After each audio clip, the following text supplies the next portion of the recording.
Always relevant product मतलब need analysis के ऊपर हम बात करते हैं। ये मैक्सिमम लोगों को पता है, दुनिया में फार्मूला सेम है। एक बिल्डिंग बनानी है ना, उसकी बेसिक्स बनाने का फार्मूला सेम है। जो नीड एनालिसिस जिसे हमें कहते हैं, ये बेसिकली हम इस वक्त के दौर के अंदर हम नीड एनालिसिस को क्रिएट नहीं कर पाते, या उसकी जो स्पिरिचुअल अंडरस्टैंडिंग हम अंडरस्टैंड नहीं कर पा रहे।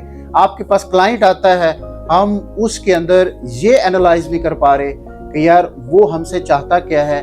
वो लास्ट टाइम में मैंने बात की थी कि हमारे पास जो अवेलेबल चीज़ें हैं हम वही निकालते हैं, हम निकाल कर बंदे को सेटिस्फाई करने की कोशिश करते हैं, जिस वजह से हम अपने क्लाइंट को लूज कर जाते हैं। हम उसकी नीड को एनालाइज नहीं कर पा रहे। वो जो शख्स हमसे डिमांड कर रहा है, हमें उसको अंडरस्टैंड करने की ज़रूरत है। हमें उसके बिहेवियर, जिस बिहेवियर के साथ वो लेना चाह रहा है, जिस बिहेवियर के साथ वो हमें अप्रोच कर रहा है, हमें उसको अंडरस्टैंड करने की ज़रूरत है। उसको एनालाइज एवेलुएट करके अंडरस्टैंड करने की ज़रूरत है। अगर हम उसकी को अगर एवेलुएट कर पाए तो ये मैं आपको बता दूं, आप परफेक्ट सेल्समैन बनते चले जाएंगे।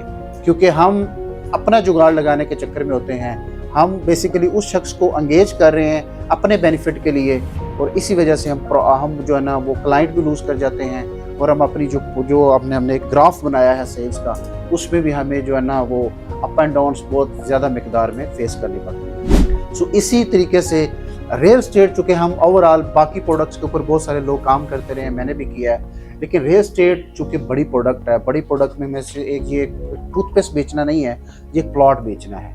प्लॉट एक प्लाजा बेचना है। प्लॉट और प्लाजे के अंदर सबसे पहले आपने साथ साथ में नीड एनालिसिस के साथ साथ जिस शख्स के साथ आप बैठे हैं, कहीं धोबी नाई या मोची के साथ तो आप डील नहीं कर रहे।